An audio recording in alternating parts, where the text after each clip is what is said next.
ప్రచారానికి బ్రేక్ ఇచ్చిన జగన్ లోటస్ పాండ్లో జగన్ ఏం చేస్తున్నారు, ఏం ఎత్తులు వేస్తున్నారు? వాళ్ళేమో నలుగురు, మిగిలింది 2 రోజులు. మరి చంద్రబాబు ఏం చేయబోతున్నారు? కర్నూలు టీడీపీ టెన్షన్ తీరుతుందా? కారు చుట్టూ గోపీల లీల ఒక రేంజ్లో సాగుతోంది. ఇప్పుడు జంప్ జిలానీలకు కమలం కూడా కనువిందుగా కనిపిస్తోంది. మరి తెలంగాణలో కాంగ్రెస్ పరిస్థితి ఏంటి? కనిపించే రాజకీయం వెనక కనిపించని ఎత్తులు, వ్యూహాలను మీ ముందుంచడానికి వచ్చేసింది పొలిటికల్ మిర్చి.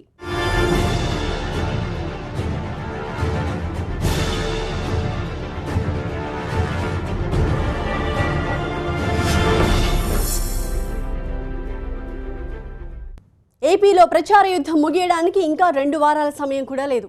ప్రచార యుద్ధంలో సమర గర్జన చేస్తున్నాయి టీడీపీ, వైసీపీ.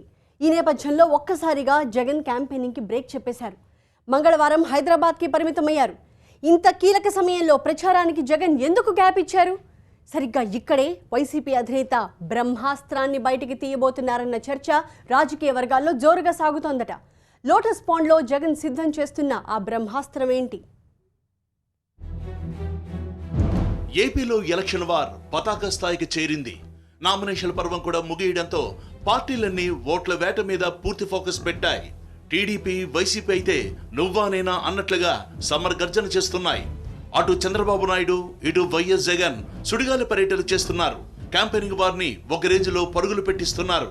ఈ నేపథ్యంలో 26వ తేదీ జగన్ ప్రచారానికి బ్రేక్ ఇచ్చారు.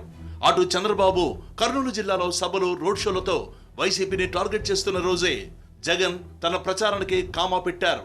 మంగళవారం ఆయన హైదరాబాద్లోని లోటస్ పాండ్లో ఉన్నారు. ఈసారి పవర్లోకి రాకపోతే వైసీపీ మనుగడే ప్రశ్నార్థకంలో పడిపోతుంది. అంతటి కీలకమైన తరుణంలో జగన్ ఒకరోజు మొత్తం ప్రచారానికి ఎందుకు దూరంగా ఉన్నారన్న చర్చ రాజకీయ వర్గాల్లో పెరుగుతోందట. సరిగ్గా ఈ నేపథ్యంలోనే జగన్ బ్రహ్మాస్త్రాన్ని బయటకు తీయబోతున్నారనే డిస్కషన్ ఇటు వైసీపీ క్యాడర్లో జోరందుకుందట. ఎన్నికల నగారా మోగింది. నామినేషన్ల పర్వం ముగిసింది. ఎన్నికల తేదీ దగ్గర పడుతోంది. అయినా అటు టీడీపీ, ఇటు వైసీపీ మేనిఫెస్టోలను ప్రకటించలేదు. ప్రత్యర్థి పార్టీ మేనిఫెస్టోను పరిశీలించి అంతకు మించి అన్న రీతిలో వరాలను, హామీలను పొందుపరచాలని ఇరు పార్టీలు భావిస్తున్నాయట. దీంతో టీడీపీ, వైసీపీ 2 కూడా మేనిఫెస్టో విడుదలలో ఆలస్యం చేస్తున్నాయని పొలిటికల్ సర్కిల్స్ లో చర్చ నడుస్తోందట. టీడీపీ తాము పవర్లోకి వస్తే పెన్షన్ ని 2,000 రూపాయల నుంచి 3,000 రూపాయలకు పెంచుతున్నట్లు మేనిఫెస్టోలో పెట్టిందన్న లీక్లు మొదలయ్యాయి. అటు వైఎస్ఆర్సీపీ ఇప్పటికే మేనిఫెస్టోతో సంబంధం లేకుండా నవరత్నాలను ప్రకటించింది. టీడీపీ మేనిఫెస్టో కన్నా మరింత ఆకర్షణీయంగా తమ మేనిఫెస్టోని రెడీ చేయడం మీద వైసీపీ ఫోకస్ పెట్టిందట.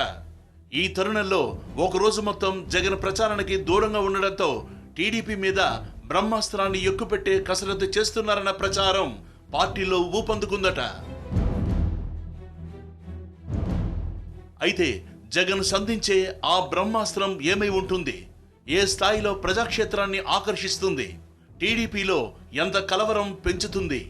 ఇలా అనేక ప్రశ్నలు పొలిటికల్ సర్కిల్స్ లో హల్చల్ చేస్తున్నాయట. 2014లో వైసీపీ తీవ్రంగా పోరాడినా అధికారం అందుకోలేకపోయింది. గత ఎన్నికల్లో రైతు రుణమాఫీ హామీని జగన్ ఇవ్వలేదు. జగన్ గనక రైతుల రుణాలను మాఫీ చేస్తామని ప్రకటిస్తే ఖచ్చితంగా గెలిచేవాళ్లని వైసీపీ నేతలు చెబుతూ ఉంటారు. ఇప్పుడు అంతకు మించి ఏదైనా హామీ ఇచ్చేందుకు జగన్ రెడీ అవుతున్నారా అన్న చర్చ పార్టీలో సాగుతోందట. దానిపై కసరత్తు చేసేందుకు ఒకరోజు ప్రచారాన్ని పూర్తిగా పక్కన పెట్టారని వైసీపీలో గుసగుసలు పెరుగుతున్నాయట. ఇలా రకరకాల కారణాల్లో వినిపిస్తున్న గుసగుసలు జగన్ సంధించే ఆ బ్రహ్మాస్త్రం ఏంటన్న ఆసక్తి పొలిటికల్ సర్కిల్స్ లో క్రమంగా పెరుగుతోందట. ఏపీలో ప్రధాన పోరు టీడీపీ, వైసీపీ మధ్యే. అదే సమయంలో ఫేస్ టు ఫేస్ వార్లా పైకి కనిపిస్తున్న జనసేన, బీజేపీ, వామపక్షాలు ఎవరి ఓటు బ్యాంకుకి ఎంత లాస్ చేస్తాయన్న ఆందోళన ప్రధాన పార్టీల్లో పెరుగుతోందట. ఈ నేపథ్యంలోనే మేనిఫెస్టోల విడుదలలో ఇరు పార్టీలు వ్యూహాత్మక ఆలస్యాన్ని పాటిస్తూ వస్తున్నాయని పొలిటికల్ సర్కిల్స్ చెబుతున్నాయి. పార్టీ ఇమేజ్ గ్రాఫ్ మరింత పెంచడం, టీడీపీకి ఊహించిన షాక్ ఇవ్వడమే లక్ష్యంగా జగన్ బ్రహ్మాస్త్రం లాంటి ప్రకటన చేయడానికి గ్రౌండ్ వర్క్ చేస్తున్నారని వైసీపీ నేతలు చెబుతున్నారట. అయితే ఆ బ్రహ్మాస్త్రం రైతులను దృష్టిలో పెట్టుకుని ఉంటుందా, లేక అందరిపై ఫోకస్ పెడుతూ ఉంటుందా అన్నది అతి త్వరలోనే తేలిపోనుంది. ఒక ఫ్యామిలీ, ఒక పార్టీ, ఒక జిల్లా. ఇప్పుడు ఏపీ పొలిటికల్ వార్లో హాట్ టాపిక్స్లో ఇదొకటి. ఫ్యామిలీ ఎస్పీవై రెడ్డిది, పార్టీ టీడీపీ, జిల్లా కర్నూలు. ముందు ఇద్దరు కూల్ చేద్దాం అనుకునే లోపే ముగ్గురయ్యారు. ఏదో తేడా కొడుతోంది అని అలర్ట్ అయ్యే లోపే ఆ నెంబర్ కాస్త 4కి చేరింది. ఎస్పీవై రెడ్డి ఫ్యామిలీ నుంచి మొత్తం 4 ఎన్నికల బరిలో దిగిపోయారు. ఇటు చూస్తే నామినేషన్ ఉపసంహరణకి మిగిలింది 2 రోజులు. మరి చంద్రబాబు చాణక్యం పనిచేస్తుందా లేక ఎస్పీవై రెడ్డి పంతం నెగ్గుతుందా? ఎన్నికల వేళ అసంతృప్తులు భగ్గుమనడం, రెబల్స్ తెరపైకి రావడం, బుజ్జగింపు పర్వంతో కథ సుఖాంతం కావడం చాలా సహజంగా జరిగే పరిణామాలు. కర్నూలు జిల్లా టీడీపీలో రేగిన అసంతృప్తి సెగల్ను కూడా మొదట టీడీపీ అధిష్టానం అలానే భావించిందట. కానీ చూస్తుండగానే సీన్ మారిపోయింది. నంద్యాల ఎంపీ ఎస్పీవై రెడ్డి తన కుటుంబానికి ఒక టికెట్ కోసం గట్టిగానే డిమాండ్ చేశారు. ఎంపీ లేదా ఎమ్మెల్యే కావాలని కోరారు. కానీ సీట్ల సర్దుబాటులో టీడీపీ అధిష్టానం ఎస్పీవై రెడ్డి డిమాండ్ ని నెరవేర్చలేకపోయిందట.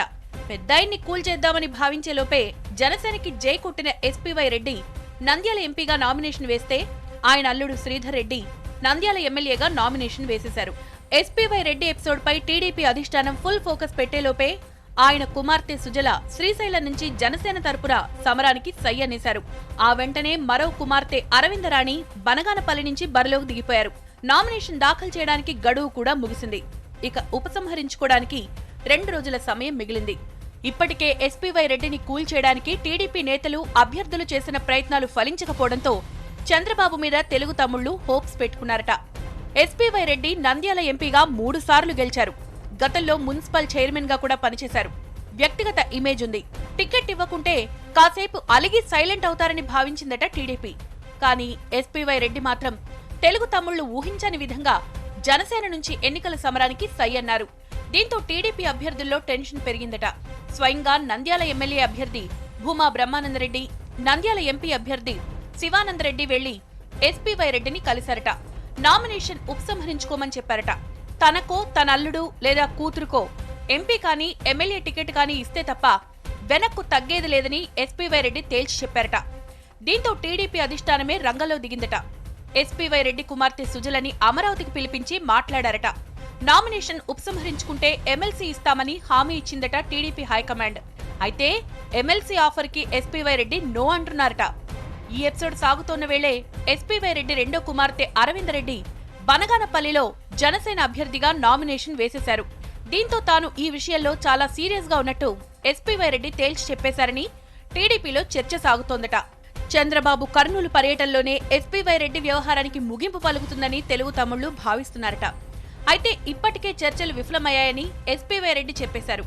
ఇక్కడ మరో ఆసక్తికరమైన చర్చ కూడా రాజకీయ వర్గాల్లో సాగుతోందట. తనకు కానీ తన అల్లుడు లేదా కుమార్తెకు బీఫామ్ ఇస్తే నామినేషన్ ఉపసంహరించుకుంటామని ఇంతకుముందు ఎస్పీవై రెడ్డి చెప్పారట. అయితే ఇప్పుడు నామినేషన్ వేసే అవకాశం లేదు. గడువు ముగిసింది. ఆల్రెడీ ఇప్పటికే టీడీపీ ఎమ్మెల్సీ హామీ ఇస్తే ఎస్పీవై రెడ్డి దాన్ని తిరస్కరించారట. ఇప్పుడు ఎస్పీవై రెడ్డి డిమాండ్ చేసినట్టు ఆయనకు బీఫామ్ ఇచ్చే అవకాశం లేదు. ఇటు ఎమ్మెల్సీ లాంటి హామీలకు లొంగేది లేదని ఇప్పటికే ఎస్పీవై రెడ్డి స్పష్టం చేసేశారు. శాంతింపజేస్తారన్నది చర్చనీయాంశంగా మారిందట. నామినేషన్ ఉపసంహరణకి మిగిలింది కేవలం 2 రోజుల సమయమే కావడంతో సమస్య పరిష్కారం మీద టీడీపీ అధిష్టానం ఫోకస్ పెట్టిందట. అటు చర్చలు విఫలమయ్యాయని ఎస్పీవై రెడ్డి ప్రకటించినప్పటికీ టీడీపీ మాత్రం తన ప్రయత్నాలు తాను చేస్తోందట. 26వ తేదీ అంతా కర్నూలు జిల్లాలోనే ఎన్నికల ప్రచారం నిర్వహిస్తున్నారు చంద్రబాబు. దీంతో చంద్రబాబు జిల్లా పర్యటన ముగిసేసరికి సమస్య కొలిక్కి రావచ్చని తెలుగు తమ్ముళ్లు భావిస్తున్నారట. అయితే మొత్తం 4 కుటుంబ సభ్యులు నామినేషన్ ఉపసంహరించుకోవడానికి ఎస్పీవై రెడ్డి ఏం డిమాండ్ చేస్తారు, ఏ హామీ ఇచ్చి చంద్రబాబు ఆయన్ను దారిలోకి తెస్తారన్న దానిపై పార్టీలో జోరుగా డిస్కషన్ సాగుతోందట. ఎంతెంత దూరం కాస్త కాస్త దూరం, ఎంతెంత దూరం కాస్త కాస్త దూరం. చిన్నప్పుడు అందరం ఆడుకున్న ఆటేగా ఇది. ఇప్పుడు తెలంగాణ కాంగ్రెస్ చుట్టూ కూడా ఇదే చర్చ నడుస్తోందట. ఎంతెంత దూరం అంటే ఎక్కడికి అంటారా? ఏపీ కాంగ్రెస్లా మారడానికి ఎంత దూరం మిగిలిన్నది అన్నది ఆ చర్చ సారాంశమట.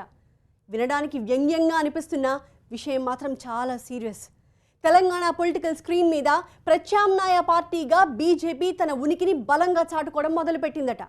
కాంగ్రెస్ వైపు మాత్రం ఎవరూ చూడట్లేదు. ఈ పరిస్థితి తెలంగాణ కాంగ్రెస్ క్రిటికల్ కండిషన్ని తెలియజేస్తోందా? తెలంగాణ కాంగ్రెస్ లో వలసల పర్వం ఎలా సాగుతోంది? కాంగ్రెస్ నేతలు టీఆర్ఎస్ వైపు చూస్తున్నారు, బీజేపీ వైపు కూడా చూస్తున్నారు. డీకే అరుణ లాంటి నేతలు బీజేపీకి జై కొట్టేశారు. టీఆర్ఎస్ లో ఉన్న నేతలు బీజేపీ వైపు చూస్తున్నారు. మహబూబ్ నగర్ సిట్టింగ్ ఎంపీ జితేందర్ రెడ్డి తనకు టికెట్ రాకపోవడంతో కాషాయ కండువా వేసుకోవడానికి రెడీ అవుతున్నారట. కాంగ్రెస్ వాళ్లు టీఆర్ఎస్ కి, బీజేపీకి, టీఆర్ఎస్ లో అసంతృప్తి నేతలు బీజేపీలోకి, ఇలా రాజకీయం సాగుతోన్న వేళ కాంగ్రెస్ చుట్టూ ప్రశ్నార్థకాలు మరింతగా పెద్దవవుతున్నాయి. ఇప్పటిదాకా కాంగ్రెస్ లో ఉంటే రాజకీయ భవిష్యత్తుండదని భావిస్తున్న నేతలు హ్యాండ్కి హ్యాండ్ ఇస్తూ వచ్చారు. కానీ ఇప్పుడు టీఆర్ఎస్ తర్వాత బీజేపీలోనే పొలిటికల్ ఫ్యూచర్ ఉంటుందని నేతలు భావిస్తోన్న నేపథ్యంలో అసలు కాంగ్రెస్ భవిష్యత్ ఏంటన్న ప్రశ్న తెరపైకొస్తోందట. ఏపీలో కాంగ్రెస్ కోమా స్థితిలోనే ఉంది. తెలంగాణలో కాంగ్రెస్ ఆ స్టేజికి పడకపోయినా పీకల్లోతు కష్టాల్లో కొనసాగుతోంది. ఈ పరిస్థితి నుంచి పార్టీని బయట పడేయకపోతే అతి త్వరలోనే ఏపీ కాంగ్రెస్ లాంటి పరిస్థితే రావచ్చని రాజకీయ వర్గాల్లో చర్చ సాగుతోందట. డీకే అరుణ లాంటి సీనియర్ బీజేపీకి జై కొట్టి కొత్త పొలిటికల్ వే చూపించారని రాజకీయ వర్గాలు చెప్తున్నాయట. కాంగ్రెస్ లో భవిష్యత్తు లేదని భావిస్తున్న నేతలు టీఆర్ఎస్ వైపు చూస్తున్నారు. అయితే కేసీఆర్ నాయకత్వంలో పనిచేయలేక అటు కాంగ్రెస్ లో కొనసాగలేక ఇబ్బంది పడుతున్న లీడర్లకు బీజేపీ ప్రత్యామ్నాయ పార్టీ అని డీకే అరుణ చెప్పకనే చెప్పేశారు. అటు కారు దిగడానికి రెడీ అవుతోన్న జితేందర్ రెడ్డి కూడా బీజేపీ వైపు చూస్తున్నారట. ఇలా వలసల పర్వమంతా టీఆర్ఎస్ లోకి లేదంటే బీజేపీకి అన్నట్టుగా సాగిపోతుంటే వెళ్లే నేతలను లెక్క పెట్టుకోవడానికే తాము పరిమితమైపోతున్నామా అన్న ఆందోళన కాంగ్రెస్ నేతల్లో పెరిగిపోతోందట. తెలంగాణలో బలపడ్డానికి ప్రత్యేక వ్యూహాలు రచిస్తున్న బీజేపీ ఆపరేషన్ ఆకర్షని పరుగులు పెట్టించాలని భావిస్తోందట. కొందరు కాంగ్రెస్ నేతలపై బీజేపీ అధిష్టానం ఫోకస్ పెట్టిందన్న చర్చ కూడా పొలిటికల్ సర్కిల్స్ లో సాగుతోందట. ఇక టీఆర్ఎస్ కి ఎప్పుడు ఏ ఎమ్మెల్యే జై కొడతాడో తెలియని స్థితిలో తెలంగాణ పీసీసీ పెద్దలున్నారు.